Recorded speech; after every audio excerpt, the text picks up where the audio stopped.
هلو هلو حبايب قلبي، عاملين ايه؟ وحشتوني بجد، وحشتوني قوي. أم... الناس الجميله اللي كانوا بيبعتولي مسجات وكومنتات، انتي فين؟ انتي وعدتينا ان انتي مش هتغيبي تاني. طبعا انا قد الوعد جدا، انتوا عارفين.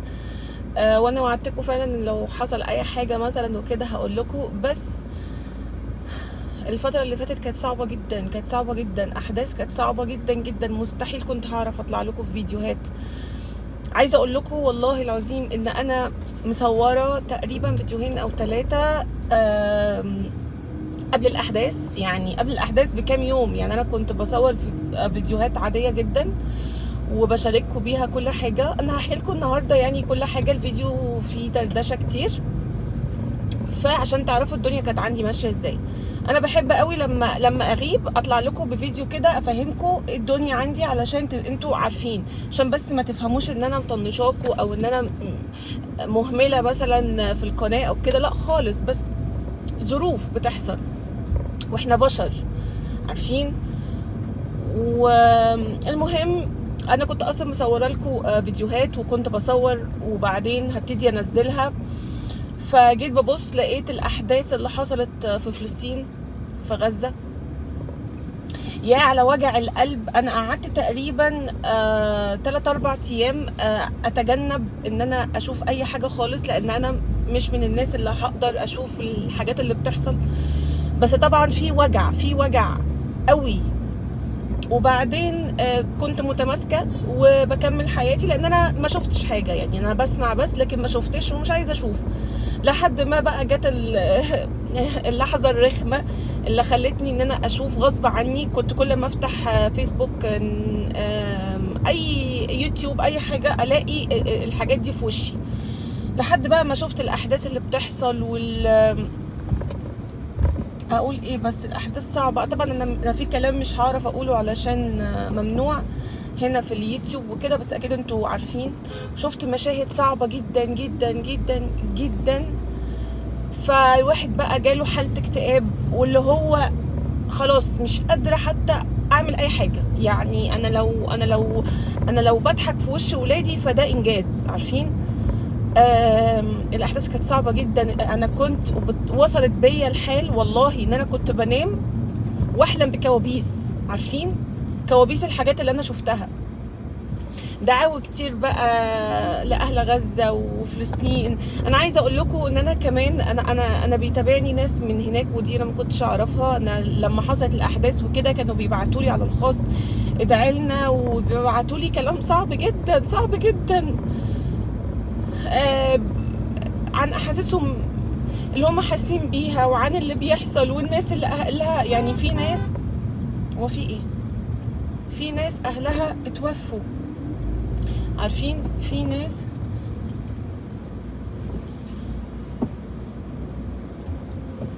ناس اهلها اتوفوا، وكانوا بيبعتوا لي مسجات بجد. يعني انا كنت بقرا المسجات، انا ما كنتش عارفه ارد اقول ايه، يعني انا ما كنتش عارفه ارد اقول لهم ايه. والله كنت بشوف المسجات وكنت عاجزه تماما عن الرد، ومش عارفه حتى اقول لهم اصبروا، البقاء لله، ربنا يعينكم، ربنا معاكم. ما كنتش عارفه اقول، لان اللي كان بيحصل كان، يعني ما اعتقدش انه كان هيصبرهم كلمتين دول، عارفين، كان اقوى من اي حاجه. فالدنيا كانت عندي صعبه جدا. فدخلت في مود اكتئاب كده. وبعدين طبعا لو اقول لكم بقى الحته التانية اللي عندي، انه البيت عندي لسه ما جهش. كمية تأخير مش طبيعي، مش طبيعي، من الناس اللي هم بيعملوا لي اليونت اليونت والترابيزات.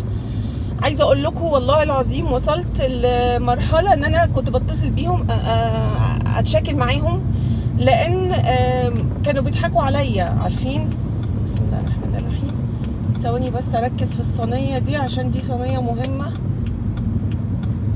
بيحصل فيها حوادث كتير، فالواحد لازم يركز فيها. بس طيب، وقفت في اشارة. المهم، لا شكرا، مش عايزة حبيبي، شكرا يا حبيبي، شكرا والله، مش عايزة حبيبي، شكرا. المهم فبعدين بقول لكم طبعا بقى في وسط الاحداث انا مود زي الزفت، اكتئاب. البيت عندي والله العظيم بصوا مزبله احسن منه بكتير. عارفين انتوا المكان اللي بيتعمل فيه الزباله احسن منه بكتير بكتير بكتير. انا مش عارفه اقعد في البيت، انا البيت عندي مكركب جدا جدا فوق بعض، مش عارفه في ايه، الحاجه ما بتخلص. اتصلت زعقت، وبعدين المشكله ان هما بيدوني مواعيد وبيقولوا لي ان الحاجه خلصت وهنبعت لك بيها صور. يعني انا سايبه الشارع كله جايه هنا. تمام. بيبعتوا لي بقى ان هم الحاجه خلصت. الترابيزات بتاعه بتاعه التي في واوضه الولاد خلصت وهنبعت لك الصور. اقعد اتحايل عليهم كل يوم يبعتوا لي الصور يبعتوا لي الصور، ما بيبعتوش حاجه. لحد ما اكتشفت بعد تقريبا شهر ونص ان الحاجه اصلا ما اتعملتش وما فيش حاجه فيها ولا اتدب فيها اي حاجه خالص. فطبعا ده كان ضغط بقى، وده غير الستاير، ده غير. فانا مش عارفه اصور، مش عارفه اطلع، في مود وحش. البيت عندي مش عارفه حتى اقف. انا كل حاجه عندي في البيت ضايعه، انا كل حاجه ضايعه. طبعا انتوا عارفين يعني انه البيت لما يبقى مكركب كل حاجه هتضيع. مش عارفه الاقي اي حاجه خالص، بمشي يومي كده بالعافيه. ده غير ان سولي عنده طبعا امتحانات وعنده مذاكره. فبرضو كنت بعمل كل ده في وقت الاكتئاب اللي انا كنت فيه والمود اللي انا فيه. فالدنيا عندي بايظه خالص، مستحيل اعرف اطلع لكم، مستحيل. ولا عارفه اكتب بوست، ولا عارفه حتى ارد على كومنتاتكم لما بتبعتوا لي انت فين يا مرمر. انا بشوف الكومنتات انا مش قادره ارد، انا مش عارفه ارد، ماليش نفس ارد. متضايقه من كل حاجه. بصوا ده غير بقى في حاجات تانية شخصيه بس دي هحتفظ بيها لنفسي يعني. ف عارفين. وبعدين غير بقى طبعا ضغط بقى المدارس والتمارين والاكل والشرب. انتوا طبعا عارفين كل ده ضغط لوحده. حتى لو ما فيش اي مشاكل في حياتك، وقت المدارس والمذاكره والتمارين ده ضغط لوحده. فعشان كده ما كنتش عارفه اطلع لكم بجد. نفسي اطلع بس ماليش نفس، واحتراما للناس اللي في غزه وفلسطين. يعني الواحد دي اقل حاجه يعملها لكم يعني بجد، ان هو يصلي ويدعي ويوقف شغل تماما. اللي هو يعني انا حتى عماله بقول ايه، هو انا يعني لو وقفت شغل هخسر ايه؟ هخسر قناه؟ ما طز في القناه. ده في ناس خسرت اهلها وولادها وبيوتها وارضها هخاف على حته قناه ولا راحت ولا جت؟ ما طز في اي حاجه. عارفين والله. فبس تمام. طيب نرجع بقى الموضوع بقى اليونت والكلام ده. طبعا بقى ايه، انا في مشاكل اصلا مع الناس ديت، وندمت ندم عمري ان انا عملت معاهم. بس للاسف الواحد ما بيتعلمش ببلاش. المهم بقى بعد مشاكل وكده قالوا لي خلاص اوكي هنشتغل في الحاجه. فطبعا ما كنتش مصدقه فقلت لهم ان انا لازم اجي لكم المصنع عشان اشوف الحاجه بتاعتي واشوف الدهانات، عشان ما تعملوش حاجه وتطلع في الاخر غلط، لان انا خلاص ما عدتش بثق في كلامهم خالص. المهم يعني رحت لهم اول امبارح. هنزل لكم فيديو وانا هناك كده وانا بصور الحاجه بتاعتي. الفيديو ده كان اول امبارح. طيب بصوا انا هنا في المصنع. تمام. بصوا دي الترابيزه اللي كانت في اوضه الولاد. بصوا عملناها 3 اضراب. تمام. ماشي اوكي. بصوا يعني هتشيل عندي حاجات كتير خلاص. بس طبعا لسه لونها هيتعمل خلاص، لسه اللون بتاعها هيدهن. ودي الترابيزه اللي كانت تحت التلفزيون. ادي القرصه الخشب. بس طبعا لسه برضو اللون، ولسه اللون بتاعها هيتغير. ودي اليونت. بصوا هي مش واضحه قوي، بس دي اليونت تتحط تحت الحوض. ودي اللي عند الغساله. تمام. بصوا اتعمل درجين، بس لسه الدرج اللي فوق هيتفتح عشان الفتحه بتاعه الحوض. ودي بتاعه الغساله. هي دي لونها الاساسي خلاص، هي دي اتدهنت صح كده. تمام. وادي الدولاب. ادي الدولاب ده تبع اليونت. تمام. بصوا بعمل القسامة من جوه ازاي. بصوا ما شاء الله. طيب تمام، حلو قوي ما شاء الله. بصوا دي الرفوف اللي هتتحط فوق الغسالة. شايفين الدرجة دي بقى اللي انا اخترتها. شوفي دي ولا باينة؟ لا باينة، بس هي دي اللي هتتحط جواها الغسالة بالظبط. حلو قوي ما شاء الله. تمام. بس بقى يعني بصوا شفتوا الحاجه دي موجوده بقى لها هناك 3 شهور ولسه بادئين يشتغلوا فيها خلاص. طبعا لما رحت هناك اتصدمت جدا، اللي هو الحاجه لسه اصلا ما خلصتش ولسه ما حصلش فيها اي حاجه. ضايقت جدا، بس طبعا خلاص هعمل ايه يعني، هعمل ايه، ما قداميش حل. بس انا قلت لهم ان الحاجه دي لو اتاخرت تاني انا هسحب فلوسي اللي هو الديبوزيت ومش عايزه حاجه. فهم على اخر كلام ليهم يعني موعدني. طيب ماشي على فكره، على اخر كلام ليهم ان الحاجه هتيجي كمان اسبوع. فلسه هنشوف يعني. بس اديني قاعده مستنيه. طبعا اللي اسمه ايه ده، الركنه جت واتصلحت لان كان فيها مشكله انها وقعت، عارفين. فكنت كل ما اقعد عليها الاقي نفسي واقعه تحت كده، فكان محتاجه تتصلح. دي اتصلحت بصراحه. الراجل كان كويس يعني، خدها اسبوعين صلحها. وطبعا كانت جايه لي تراب يعني، تعملي بس عليها كده تلاقي التراب طالع تكحي منه، عارفين. كانت تراب بشكل فظيع. فجبت شركه نظافه اللي هما بينظفوا العفش وكده، وجم نظفوها يوم الجمعه اللي فاتت. تمام. وطبعا بعد ما اتنضفت بقت حلوه جدا ما شاء الله يا اختي. بس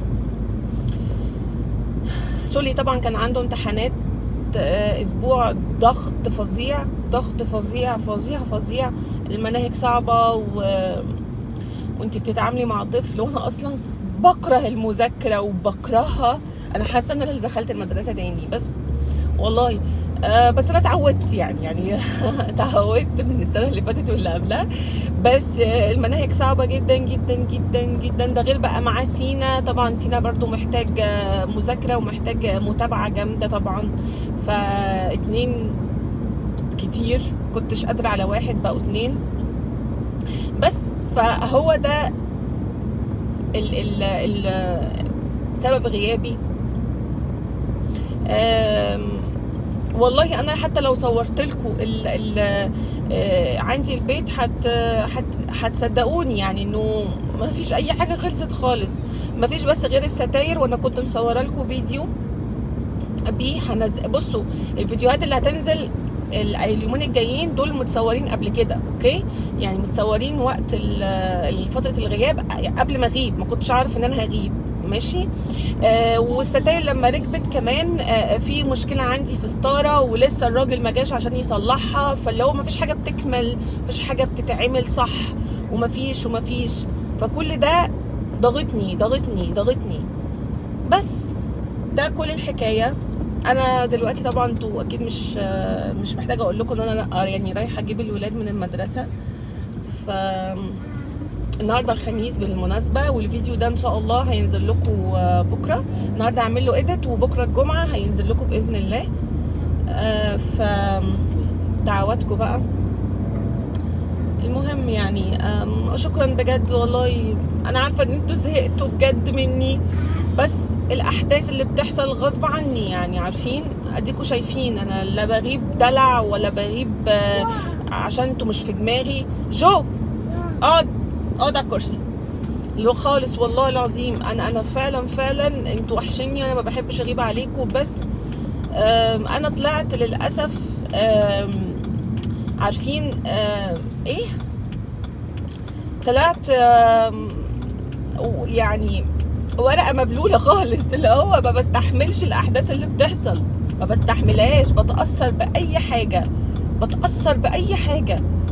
اي حاجه تحصل لي مش على مزاجي بتقلب مودي بشكل. ويمكن انا ما كنتش كده زمان، اعتقد الموضوع ده حصل لي يعني في السنتين اللي فاتوا. من كتر المشاكل اللي مريت بيها بقيت خلاص بقى عارفين. فوالله العظيم زي ما بقول لكم كده، ما عادش عندي طاقه خالص خالص، وبقيت عايزه كل حاجه تمشي صح. عارفين انا جماعه، انا للاسف اكتشفت عندي، وده الكلام ده مكتشفاه بقالي يمكن 4-5 سنين، بس زاد عندي قوي الفتره دي او السنتين اللي فاتوا، يعني ان انا عندي OCD. اكتشفت ان انا عندي OCD بشكل مرعب، بشكل انا تعبت. يعني انا نفسي اروح لدكتور واتعالج منه والله العظيم، لان مستحيل حاجه تمشي صح. مفيش حد حياته هتمشي صح. انا عايزه حياتي تمشي صح، عايزه لما اعمل حاجه تمشي صح وتتعمل صح من اول مره. عايزه حاجات مستحيل انها تتعمل، يعني مستحيل. ف بس المهم انا وصلت دلوقتي اهو المدرسه. انا تقريبا واصله بالظبط على ميعاد سينا. فطبعا هاخد سينا وهقعد شويه بقى استنى سولي، عشان سولي بيطلع بعديه بنص ساعه. ف دعواتكم بقى. المهم انتوا وحشتوني جدا جدا، ويا رب تكونوا تفهمتوا الموقف يعني.